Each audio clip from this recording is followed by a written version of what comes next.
Bonsoir à tous, bienvenue dans Point de Vue. C'est le dernier rendez-vous de la semaine, donc on va tout donner en ce vendredi sur 4 sujets passionnants qu'on va traiter ensemble et que je vous propose de découvrir tout de suite en images. L'affaire de l'Aquarius, ce bateau de migrants refusé par l'Italie n'en finit pas de faire des vagues. Emmanuel Macron recevait aujourd'hui le Premier ministre italien, Giuseppe Conte, pour faire un peu baisser la pression. Est-ce que la France aurait dû s'excuser, comme le demandait Matteo Salvini? Je vous rappelle que Macron avait traité les Italiens de cyniques. Nous en parlerons. Nous parlerons aussi d'un référendum d'entreprise qui s'est passé à Vesoul, dans un site industriel de PSA. La majorité des syndicats a accepté de travailler plus pour gagner un peu plus. Et si c'était la solution pour la France, si on sortait des 35 heures, vous nous donnerez votre point de vue. Et puis, en parlant de point de vue, celui des Français sur Donald Trump était extrêmement sévère. C'est un sondage dans le Figaro de ce matin. 71% des Français ont une mauvaise opinion du président des États-Unis. Et pourtant, il a quand même réussi un beau coup diplomatique avec la Corée du Nord. Et si les Français étaient injustes, on se posera la question. Et puis, on parlera de Johnny Hallyday. Il aurait eu 75 ans aujourd'hui.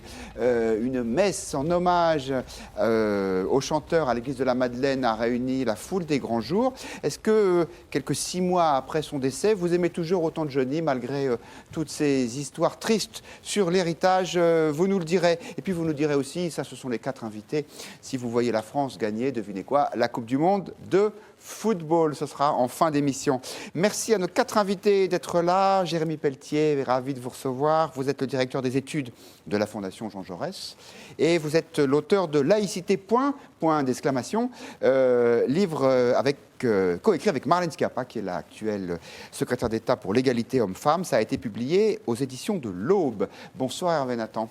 Vous êtes le directeur adjoint de la rédaction de Marianne. Marianne qui nous régale cette semaine d'une couverture sur les rebellocrates. Vrais révoltés ou faux. C'est pas nous, bon, tant mieux, oui, parce que nous, on n'a pas d'écharpe rouge au Figaro. Je ne sais vraiment pas à qui vous faites allusion. C'est Christophe Barbier et Alexandre Devecchio qui vient de vendre la mèche, sauf qu'il n'est pas dans la liste des rebellocrates, cette merveilleuse expression. C'est un portrait chinois. Voilà, expression de Philippe Muret, le regretté Philippe Muret. Alexandre Devecchio, je le disais, est là avec nous. Bonsoir Alexandre, bonsoir. Vous êtes journaliste aux pages débat, opinion du Figaro. Vous êtes en charge du Figaro Vox. Tout à fait. Le Figaro Vox qui publie dans le Figmag de ce week-end un entretien passionnant sur l'avenir de la droite entre Dominique Régnier, le président de Fondapol, et Patrick Buisson, qu'on ne présente plus. Et Karl Meus est là, Karl Meus qui est bien sûr le rédacteur en chef politique du Figaro Magazine. Je rappelle votre dernier livre, cher Karl, François Hollande, le président du temps perdu. Ça a été publié chez Stock. D'un président à l'autre, nous allons parler de l'actuel, Emmanuel Macron, qui a donc reçu aujourd'hui à l'Élysée Giuseppe Conte, c'est le Premier ministre italien. Alors, il y a eu une escalade verbale assez forte entre la France et l'Italie cette semaine. Emmanuel Macron a considéré que les Italiens étaient cyniques parce qu'ils ne voulaient pas accueillir ce bateau de migrants venus d'Afrique, l'Aquarius. Et en échange, les Italiens ont dit il faut que la France s'excuse. Mais la France ne s'est pas excusée. Et puis la pression est redescendue. On peut même dire que la langue de bois a repris ses droits. Écoutez la déclaration faite tout à l'heure par Emmanuel Macron à l'issue de son entretien avec Giuseppe Conte. La France comme l'Italie ont aujourd'hui à gérer cette crise migratoire et nous avons à apporter des réponses ensemble. Je crois très profondément que sur ce sujet, il ne saurait y avoir une réponse nationale. La bonne réponse est européenne, mais la réponse européenne actuelle n'est pas adaptée.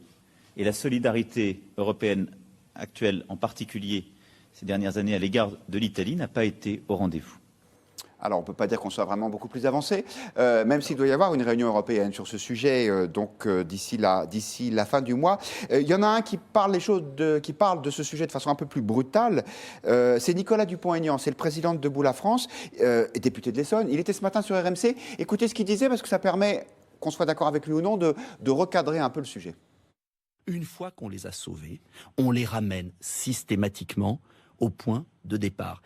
Si on n'a pas, Jean-Jacques Bourdin, le courage de faire cela, parce qu'il faut du courage politique, militaire, si on n'a pas le courage de faire cela, on alimente un cercle infernal qui se produit depuis des années, c'est-à-dire que les passeurs exploitent de plus en plus la misère humaine. Et c'est pourquoi, je le dis, je l'assume, Monsieur Salvini a eu le courage enfin de prendre des responsabilités. Et M. Macron a eu bien tort de l'accabler, car c'est bien hypocrite ce qu'il a fait.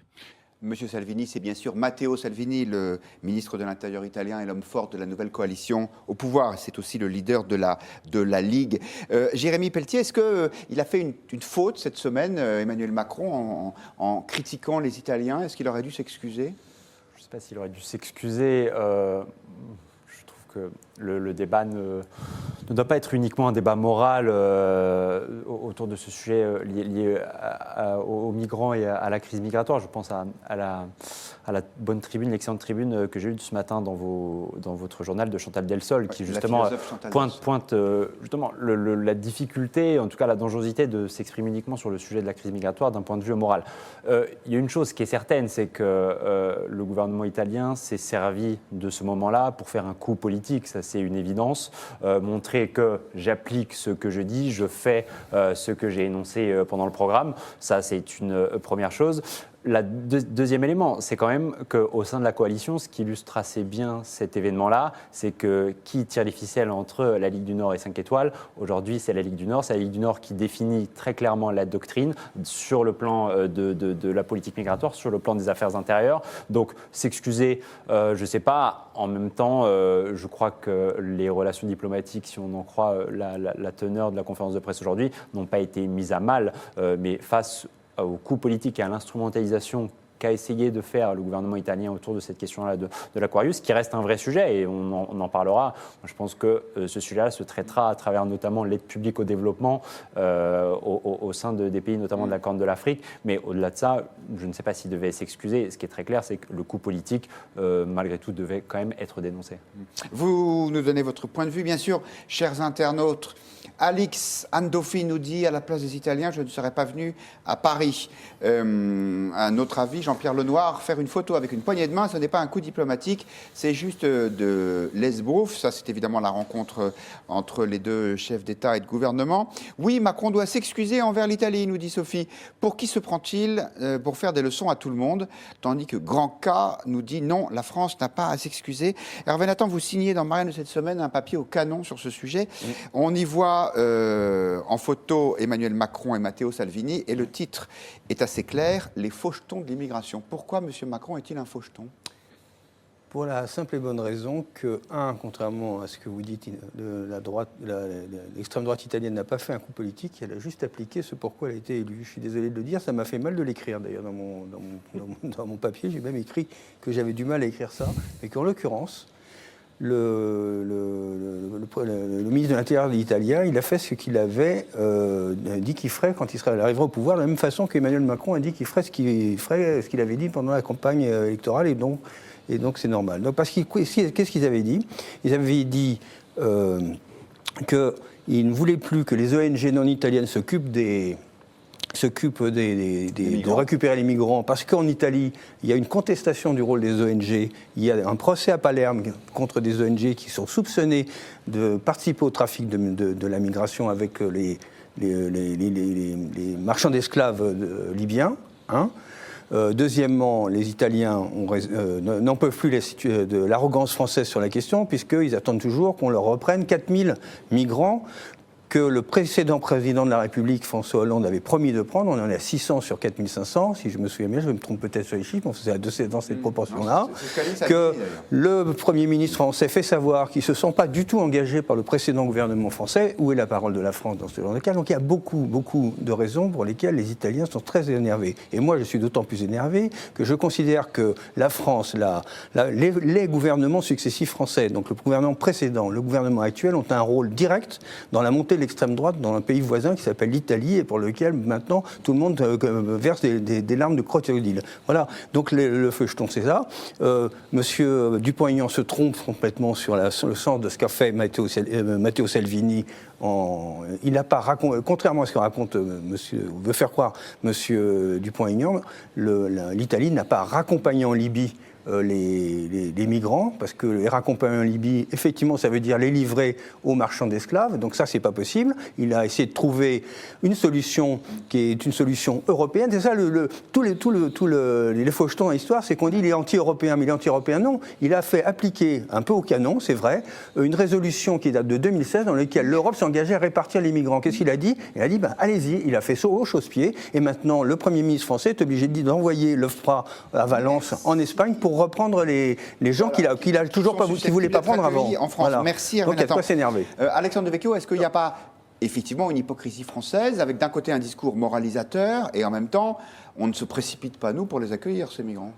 Oui, je pense que Emmanuel Macron est conscient que ça ne le rendrait pas extrêmement populaire dans l'opinion publique. C'est pourquoi je crois que ce qu'il a commis avant tout, c'est pas une faute morale, mais c'est une faute politique gravissime, puisque ça va lui revenir en boomerang dans la tête. La prochaine fois qu'il y aura un bateau, on va lui demander s'il veut bien l'accueillir, et il se trouvera bien embêté, Emmanuel Macron. Il n'est pas très loin d'ailleurs de s'être excusé, je trouve. Il a quand même rétro-pédalé, il a expliqué qu'il n'insultait pas les Italiens. Là, il a accueilli le Premier ministre. Ce qui est intéressant aussi, c'est sur la situation européenne. On voit que le rapport de force européen est en train de bouger un peu partout. Emmanuel Macron, qui s'imaginait un peu comme empereur d'une Europe progressiste et fédéraliste, en fait, quand il parle d'Europe souveraine, ça veut dire une Europe fédéraliste. On n'y est pas du tout.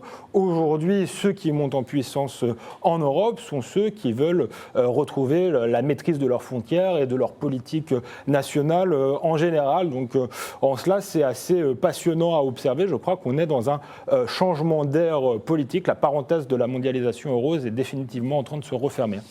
Karl Mayus, c'est aussi votre point de vue? Ce qui est compliqué avec Emmanuel Macron, c'est quand on cherche à savoir quelle est sa politique migratoire. Qu'est-ce qu'il veut faire? Je vous coupe écoutez ce que dit Lolo dit là. Avec Macron, c'est simple. Que ce soit en politique ou sur des sujets humains, on ne comprend rien à ses positions. Bon, voyez, Non, mais pourquoi? Parce que dans la campagne électorale, il fallait qu'il prenne des positions inverses de celles de Manuel Valls pour se démarquer du gouvernement Valls-Hollande. Et donc, c'était...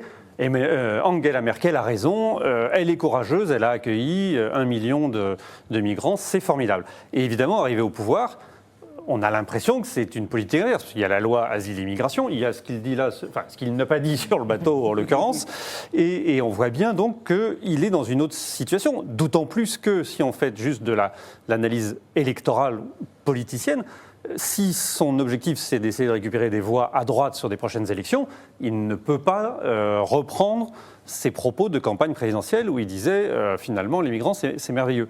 Et donc là on est dans un entre-deux. Et le problème d'Emmanuel Macron, c'est qu'il ne l'a toujours pas clarifié, cette position.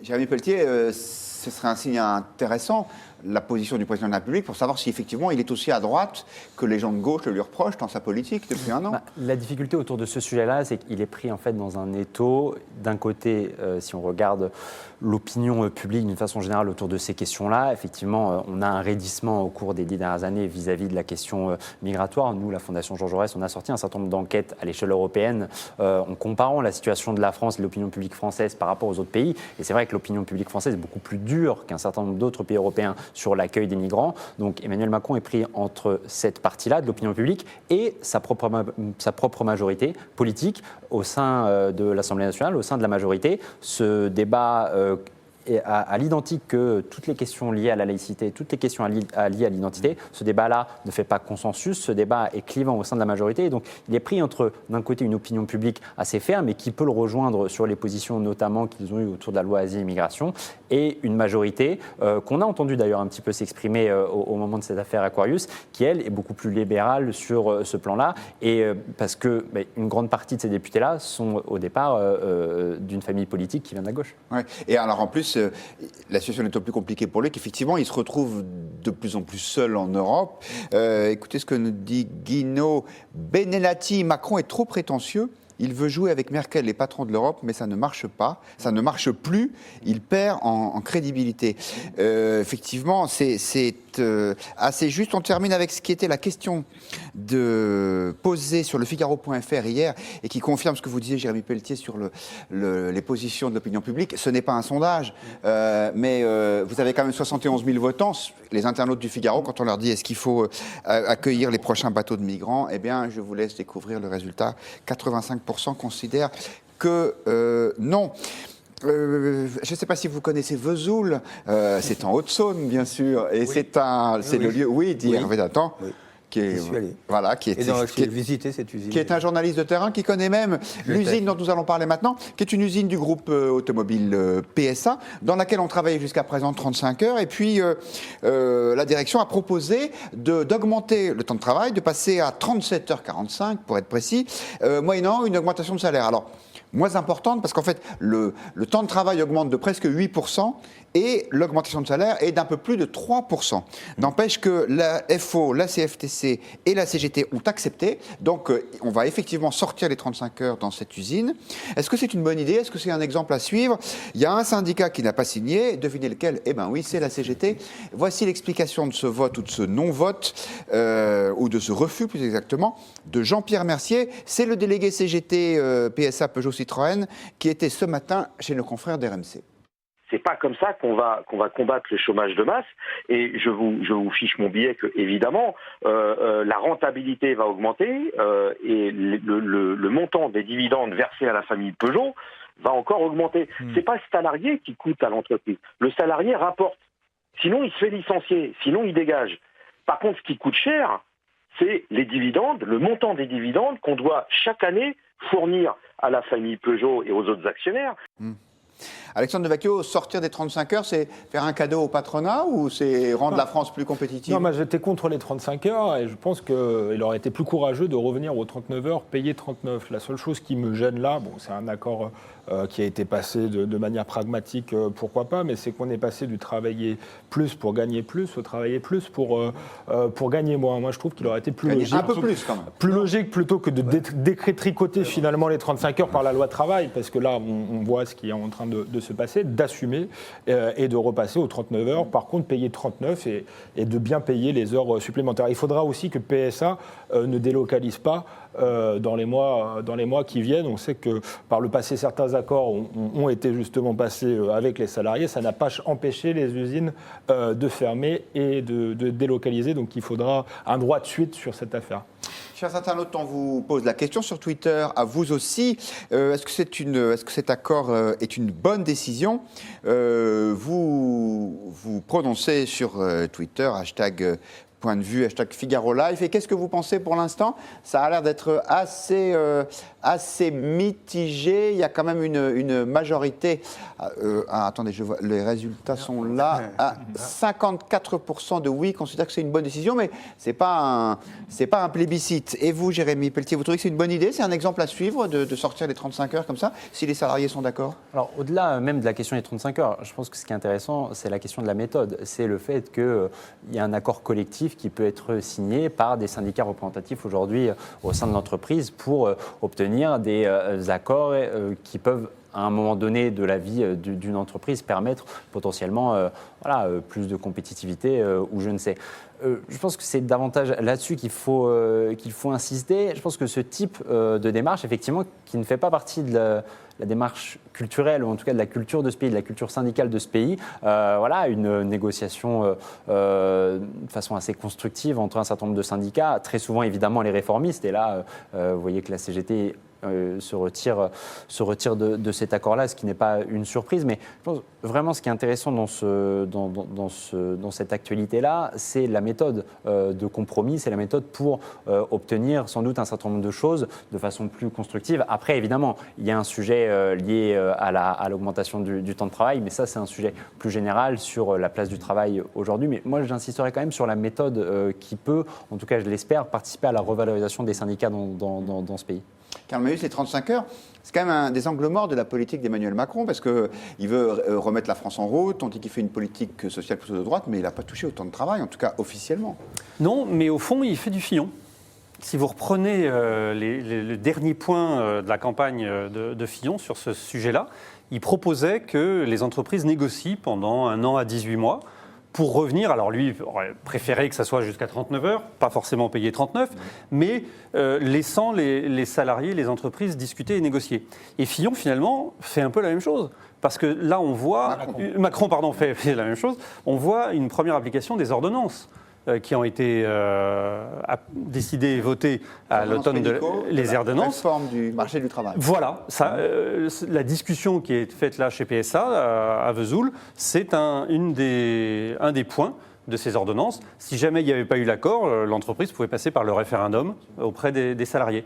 Et au fond, s'il y avait un seul critère pour juger de savoir si l'accord est bon ou pas, il suffit de savoir que la CGT s'y oppose et finalement c'est bon.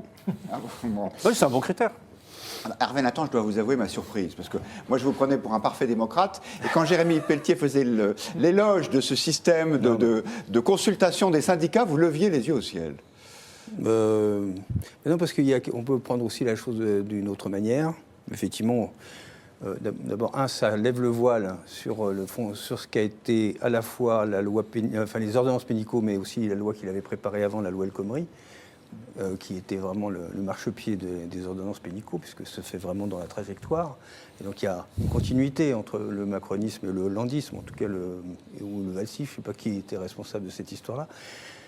Et dont finalement le but, en termes d'économie, si vous parlez à un économiste, on va dire le résultat, c'est qu'on arrive à une baisse de la valeur du travail.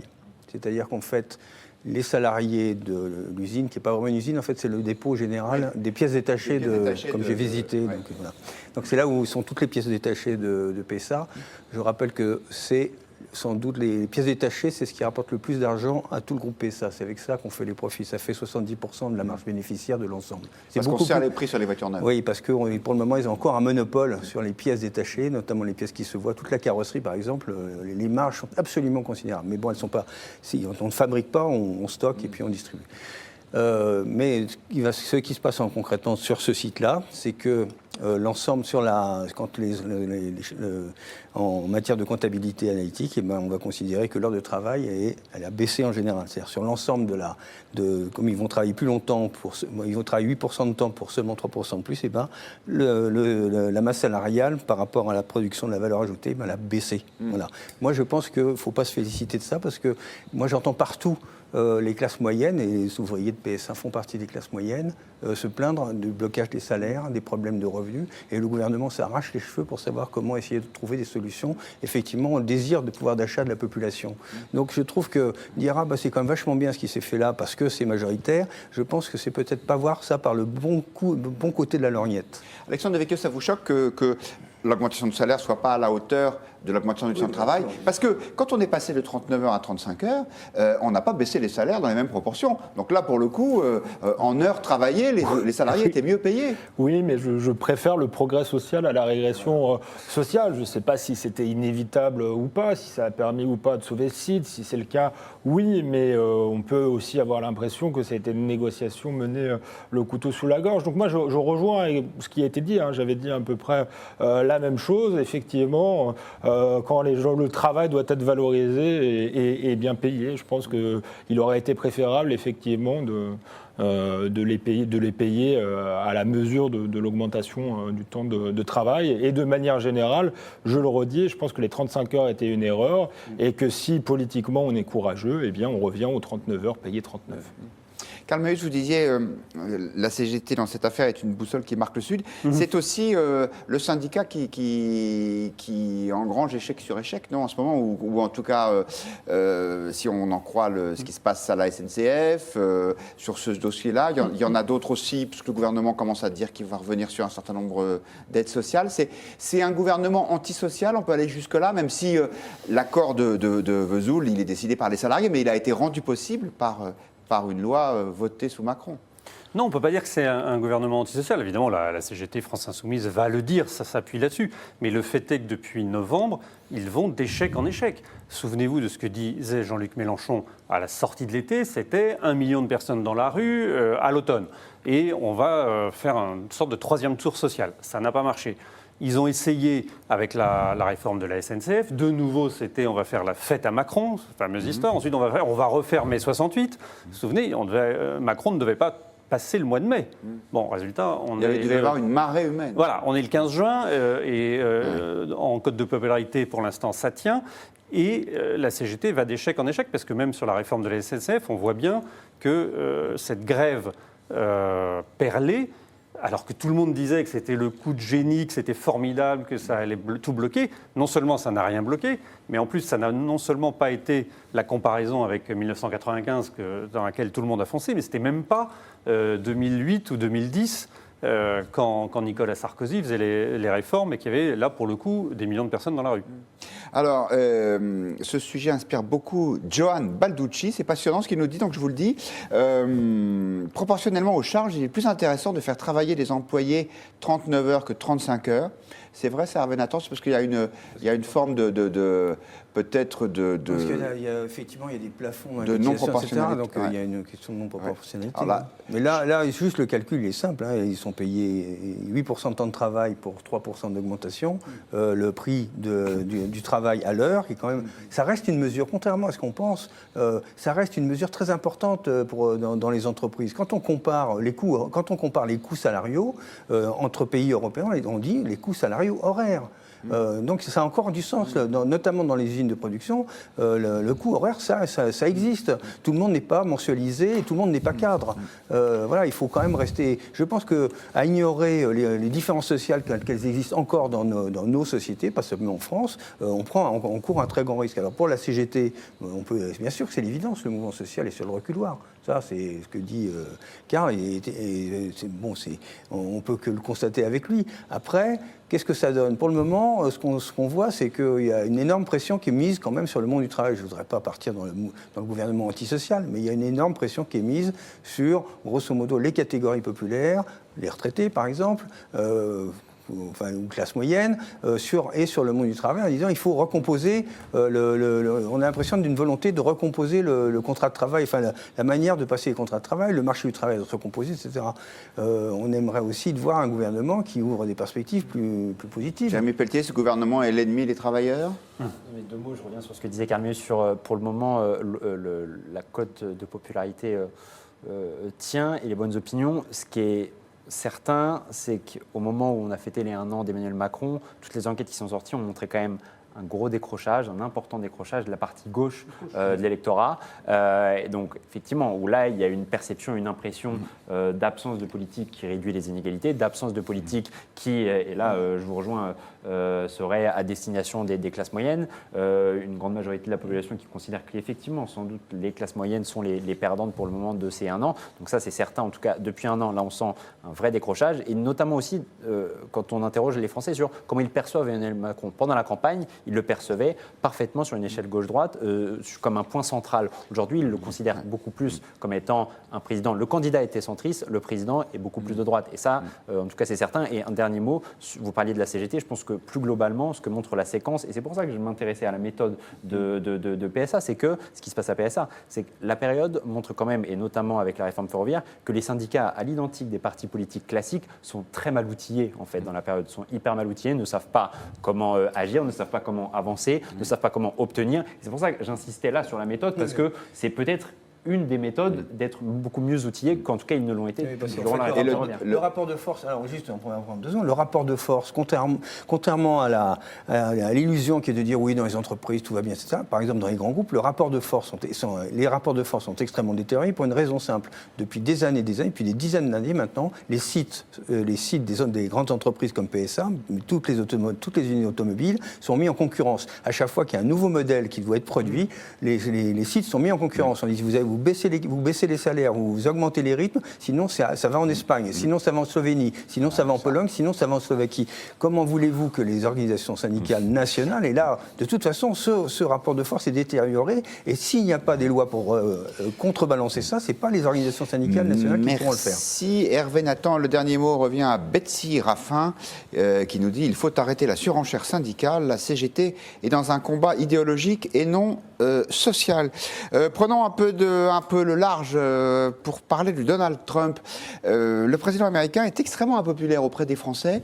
C'est ce que confirme un sondage Odoxa Dentsu Consulting publié dans le Figaro de ce matin. 71% des Français considèrent, à en croire ce sondage, que Donald Trump n'est pas un bon président. En tout cas, ils ont une mauvaise opinion de lui. Et même le sommet de Singapour, avec cet accord historique avec Kim Jong-un, le leader nord-coréen, est jugé sévèrement par les Français, qui trouvent à 69% que ça n'est qu'un coup de com'. Ils sont injustes, les Français, Alexandre Devecchio, par rapport à Donald Trump? Oui, je pense. Je pense surtout que les Français n'aiment pas trop les journalistes. On le voit enquête d'opinion après enquête d'opinion, mais qu'ils écoutent malgré tout beaucoup les journalistes. Comment voulez-vous qu'on ait des résultats différents vu la propagande anti-Trump qu'on a quand même depuis avant même son élection et qui continue quoi qu'il fasse, même si il a un accord avec la Corée quand même quasiment historique, même si regardons le taux de chômage aux États-Unis et le taux de croissance et comparant avec le nôtre, il n'y a pas photo. Voilà, tous ces indicateurs-là, ils ne sont pas très bien retranscrits dans la presse et on se concentre effectivement sur la coupe de cheveux du personnage, sur son style qui est effectivement, qui peut paraître vulgaire pour nous autres Européens. Je crois qu'il y a aussi une part de clivage culturel là-dedans, mais voilà, à un moment donné, il faudra faire le bilan de Trump avec objectivité et pour l'instant, c'est pas si mal que ça. Mais après tout, peu importe. Donald Trump n'en a pas grand-chose à faire de ce que pensent les Français de lui. Et il se trouve que les Américains ne sont pas si mécontents que ça au final. Les sondages le montrent. Ils remontent plutôt dans les sondages, peut-être même qu'il va gagner les midterms, ce qui serait quasiment historique. Donc voilà, je pense qu'il s'en fiche un peu de ce type de sondage, Donald Trump. Alors ce qui est intéressant, c'est que donc, les midterms, qui sont les élections de mi-mandat, il y a une chronique passionnante dans le New York Times, sur le site internet du New York Times d'hier, d'un de leurs chroniqueurs qui s'appelle Frank Bruni. Et c'est titré « Comment perdre les midterms et faire réélire Trump ». Et en fait, New York Times, qui est pourtant un journal démocrate bon teint, et il critique notamment les prises de position des acteurs comme Robert De Niro, qui dimanche dernier insultait Donald Trump en disant « t'es un imbécile ». Enfin, les termes étaient tellement forts que CBS les a censurés, qui retransmettaient la cérémonie. Et donc le New York Times dit « mais ça sert à rien de l'insulter comme ça, parce que au contraire, c'est contre-productif ». C'est aussi votre avis? Complètement, tout le monde tombe dans le piège que Trump tend à l'intelligentsia américaine et aux médias européens et français. Je suis d'accord avec Alexandre Devecchio. Donald Trump, lui, ce qui l'intéresse, c'est la courbe des sondages aux États-Unis, où pour l'instant, sur sa popularité, il est remonté. Il est entre 40 et 47 selon les instituts, ce qui veut dire qu'à quelques mois des midterms d'élection de novembre, c'est une très très bonne position. Je peux regarder la comparaison. Il est au même niveau à peu près que Reagan à la même période. Donc c'est plutôt pas mal pour lui. Mais vous savez, ça m'a fait penser à Nicolas Sarkozy. Trump et Sarkozy sont des gens qui rendent leurs adversaires totalement... ils leur font perdre pied, c'est-à-dire qu'il y a tellement d'animosité, ils déchaînent tellement de passion que les adversaires, du coup, rentrent dans leur jeu, les insultent et à ce moment-là, les renforcent. Et Donald Trump, c'est exactement ça. C'est rassurant pour la réélection. Vous aussi, vous êtes saisi par cet anti-Trumpisme que dénonçait Karl ou pas? Non, le sondage, il est plus nuancé que ça. Alors effectivement, il y a une première partie qui montre effectivement qu'une grande majorité de Français, 86% je crois, le considèrent comme étant raciste, dangereux.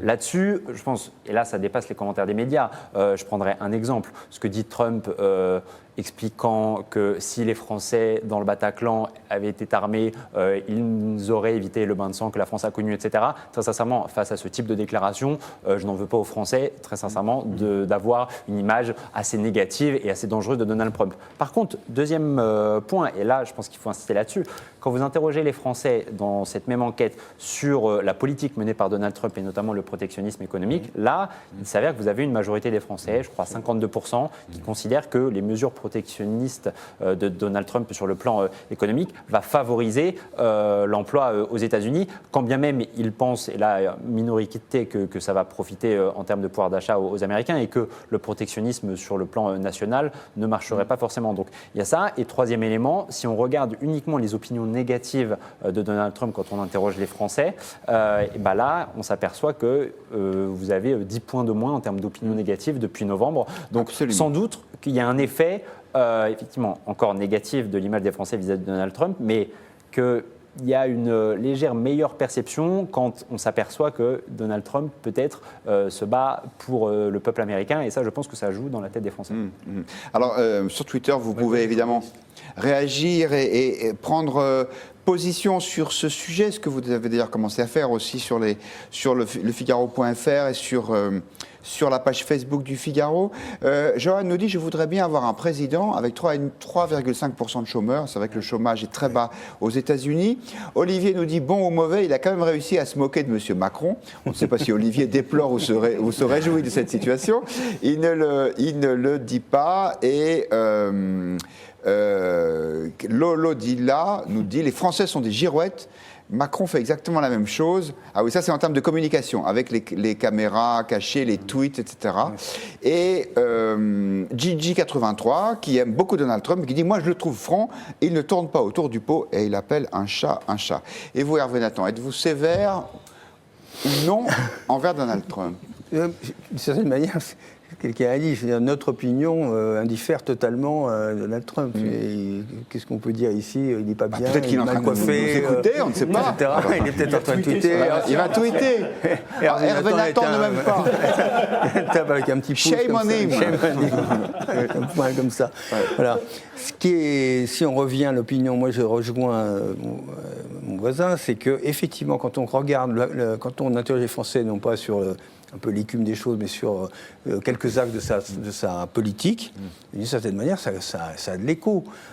Sur le protectionnisme, ça a de l'écho. D'une certaine manière, on ne fait, pour le coup, les journalistes, et là c'est vrai, les médias en France ne font pas grand cas, ne font pas très attention, par exemple, de déclarations, lorsque le président des États-Unis dit qu'il faudrait revoir les règles de l'OMC. Et d'une certaine manière, on a l'impression que c'est quand même ça le but ultime de ces offensives contre les Chinois, contre les Européens, etc. Moi, je dis oui, il faut aller regarder comment les règles de l'OMC ont été construites, ce qu'elles disent des rapports de force tels qu'ils étaient à l'époque et des rapports de force tels qu'ils sont aujourd'hui dans le commerce mondial, et qu'effectivement, on aurait peut-être intérêt à ce que les Européens soient à la pointe de ce combat et pas simplement, alors pour le coup, d'un conservatisme absolu. Voilà, on n'y touche pas, c'est affreux, quelle horreur. Mais non, bien sûr qu'on aurait intérêt à reconsidérer. Le paradoxe, c'est qu'on va finir par aller soutenir les Chinois, qui sont les principaux responsables de notre déficit commercial collectif contre les États-Unis, avec lequel nous avons un excédent. C'est pas très raisonnable, pas rationnel en tout cas. Et ben voilà, quand Marianne vole au secours de Donald Trump, c'est un point de vue. Et donc défend une politique où les gens travaillent beaucoup plus que 35 heures. Oui. À 30% de chômage, et il n'y a pas les 35 heures. Bah, le modèle de Trump est un modèle intéressant. C'est un modèle protectionniste et anti-libre-échangiste vis-à-vis de l'extérieur. Et effectivement, avec beaucoup moins de normes, de règles à l'intérieur. Il est libéral à l'intérieur et protectionniste à l'extérieur. Et je crois que c'est un modèle qui va très bientôt s'exporter. La montée des populismes, de ce qu'on appelle les populismes en Europe, c'est pas très très loin d'être la même chose. Il y a un souci de retrouver la maîtrise des frontières, de retrouver une industrie d'un côté, et de l'autre côté, peut-être un agacement vis-à-vis des normes, des règles, des contraintes qui ne peuvent pas peser sur le travail. Donc je crois que ça va venir. Et ce qui est très intéressant dans la séquence actuelle, c'est que finalement on a une opposition entre le vieux monde et le nouveau monde, mais je crois que le vieux monde, c'est Emmanuel Macron qui prend la tête du libre-échange, qui pose dans Forbes et qui veut prendre la tête de l'Europe là-dessus, alors que tout ceci est en train de s'effondrer. Donc il est absolument contracyclique. Emmanuel Macron est complètement has-been, je dirais, par rapport à l'évolution de la situation dans le monde. Vous partagez ce point de vue, Karl ? Emmanuel Macron, il est décalé par rapport aux opinions dominantes. Il a quand même été bien élu il y a un an. Il a quand même, lui, réussi à lutter contre les populistes. Oui. Je pense que la vérité des chiffres, on la verra dans 3-4 ans. L'idée de Macron étant d'être jugé sur les chiffres. électeurs jugeront sur le taux de chômage. Je crois que c'est vraiment là-dessus. Même si, on le sait, en France, une fois que le chômage baisse, la question du pouvoir d'achat arrive tout de suite et elle est très prégnante. Non, mais on le voit bien là avec la communication du gouvernement qui a été complètement ratée en janvier en disant vous allez voir, vous avez moins de cotisations, donc vous allez gagner du pouvoir d'achat. Et tout ça avait été effacé par la hausse du pétrole. Et juste une précision sur le taux de chômage qui est très bas, effectivement, aux États-Unis. Il était déjà très bas au moment de l'élection de Donald Trump. Pas à 3. Oui, mais il a encore baissé. Il a encore baissé. Il est arrivé au bon moment de la conjoncture aussi. Voilà. Pas interdit d'avoir de la chance en politique. Pas interdit d'avoir de la chance. C'est même peut-être un critère. La baisse est très relative. Je ne souhaite pas pour mon pays, mais je fais le pari depuis le début qu'on aurait une baisse très très relative avant les États-Unis. Son mandat. Ah oui, on parle des États-Unis. On parle des États-Unis. Et quelques réactions d'internautes. Lolo Dilla qui nous dit il s'en sort assez bien, même si la presse veut nous faire croire le contraire. Et Yakem ajoute il s'en sort bien car il s'en fiche. Il a un plan et de la volonté. La seule question qui se pose, c'est a-t-il raison pour son pays? Un dernier sujet qui n'a vraiment rien à voir. Le 9 décembre dernier, donc il y a à peu près 6 mois, Johnny Hallyday était enterré, c'était à l'église de la Madeleine à Paris, vous vous en souvenez peut-être de cette foule considérable qui était massée le long du cortège. Il aurait aujourd'hui eu 75 ans et il y avait une messe d'hommage dans cette même église de la Madeleine à Paris.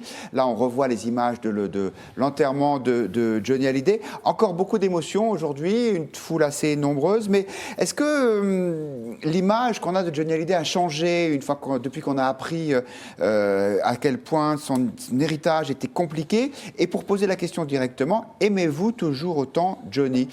Carmen, je ne sais pas si vous aimez beaucoup Johnny, mais si c'est le cas, est-ce que vous avez changé de regard sur lui depuis Non, moi je n'ai pas changé de regard sur lui parce que j'avais, sans prétention, mais j'avais un regard assez lucide. Mais ce qui est sûr, c'est que pour l'instant, on n'est pas au bout de nos peines de ce qu'on va apprendre sur la vie de Johnny Hallyday. Ça se passe de toute façon toujours comme ça. Le 9 décembre, les jours qui ont suivi, tout le monde était dans l'émotion et donc c'est devenu un personnage formidable avec une vie merveilleuse. La réalité, évidemment, n'est pas du tout celle-là et bientôt, vous aurez sûrement à la rentrée ou en tout cas l'année prochaine, des livres qui vont raconter une part sombre du personnage dont on commence déjà à avoir quelques bribes sur le nombre de maîtresses qu'il avait, sur évidemment... Il buvait plus que nous ne pourrons tous boire tous les 5 dans notre vie. Il fumait, je pense, pas seulement du tabac et tout ça. Mais tout ça, voilà, ça contribuera à affaiblir un peu l'image. Mais après, l'image qui a été cornée, c'est plus l'image de sa femme. Oui, de Laetitia. On vous pose la question sur Twitter. Est-ce que vous aimez autant Johnny qu'avant? Sous-entendu, avant ses révélations et ses polémiques. Et c'est très partagé. 53% d'entre vous répondez oui et 47% non. C'est évidemment pas un sondage. C'est vous qui réagissez. Jérémy Pelletier, vous êtes un fan de Johnny? Non, je crois pas. Vous n'êtes pas obligé. Je crois pas. Non, je crois pas être un fan de Johnny. Non, après peut-être que faut séparer sans doute l'œuvre musicale de l'homme et la difficulté, ce sera ça sans doute. Je partage Carl Mills. Je pense que effectivement il y aura pléthore de livres et de révélations sur la vie cachée et la face sombre de Johnny Hallyday. On peut déjà inventer et imaginer assez aisément, je crois, les titres. Voilà, et la question, mais qui revient à chaque fois lorsque un artiste a une vie compliquée dans sa vie privée, c'est comment on peut différencier la part de la création, évidemment, et la part musicale qui, là, je crois, n'a pas changé. En tout cas, l'adhésion qu'un certain nombre de Français et l'adoration qu'avait un certain nombre de Français pour sa musique, je crois, n'a pas changé depuis les affaires et ne doit pas changer depuis ce qu'on a découvert. Mais sans doute, l'image d'un homme, oui, mais ça, c'est très aléatoire. Hervé Nathan, vous avez été déçu par ce qu'on a découvert sur Johnny Hallyday après sa mort? Non. Non, ni l'un ni l'autre. On peut prendre le phénomène un petit peu autrement. C'est-à-dire que moi je suis allé regarder les images de la messe anniversaire de la mort des 75 ans de Johnny Hallyday. Et j'étais surpris, c'est quand j'ai l'impression, c'est intuitif, qu'on est en train de faire une construction du récit de la rédemption d'un grand pécheur. Et d'une certaine manière, ce que vous dites va peut-être même accentuer ce récit. C'est-à-dire que ce qui fait un saint dans notre civilisation, ce qui faisait les saints pour l'Église catholique, c'était d'abord d'avoir été pécheur et ensuite d'avoir pris un chemin de rédemption. Et ce qui est en train de se bâtir entre cette ferveur qu'on voit dans l'Église, qui n'est pas feinte, je pense que les gens qui sont allés à cet anniversaire-là étaient franchement émus, se sentent vraiment très proches de Johnny Hallyday, aussi de ses problèmes, etc. Mais ceux qui nous disent, et pour certains, ils sont aussi cassés que Johnny l'a été à certains moments de sa vie, et quand ça se voit même sur les images. Donc,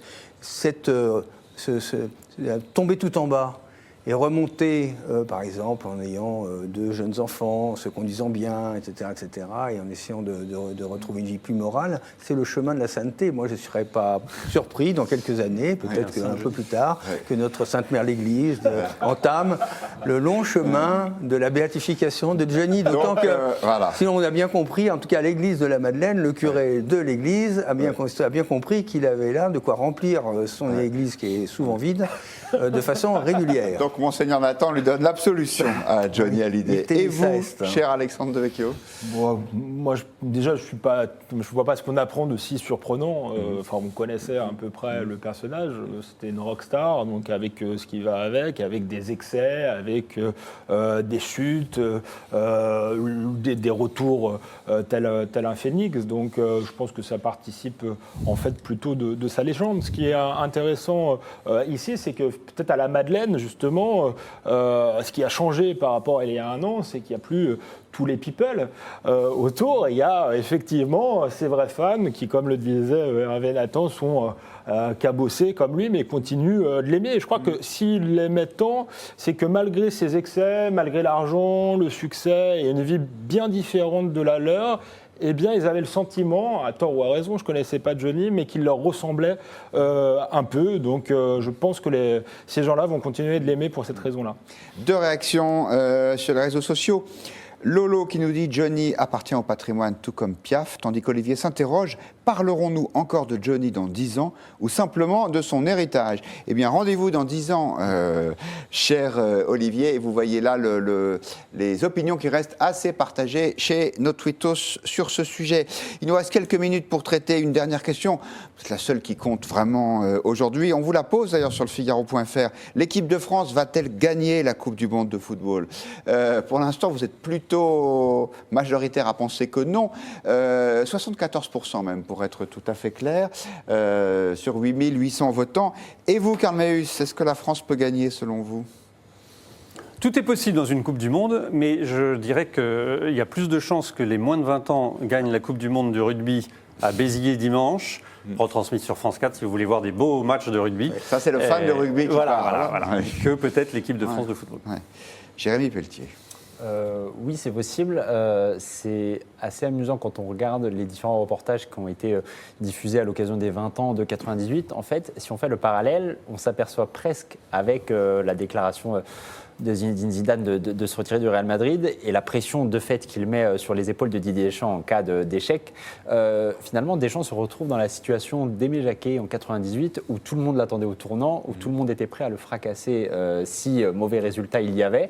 Et donc finalement, Deschamps se retrouve avec cette pression-là sur le dos et peut-être que ça va lui servir pour aller au bout et pour derrière dire à la fin je ne pardonnerai jamais ceux qui ont voulu me mettre la pression avec Zinedine Zidane derrière moi. C'est tout le mal qu'on lui souhaite.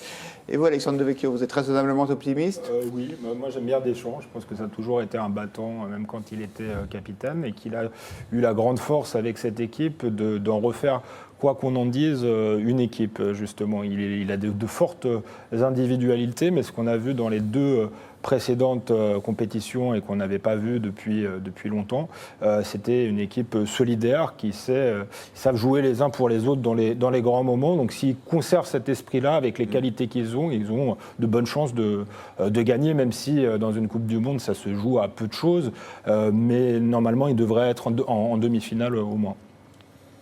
Hervé Nathan, vous aurez le mot de la fin. Joker. Non, je ne vais pas dire Joker, je vais dire je souhaite la victoire de mon pays. Bon, écoutez, c'est tout à votre honneur.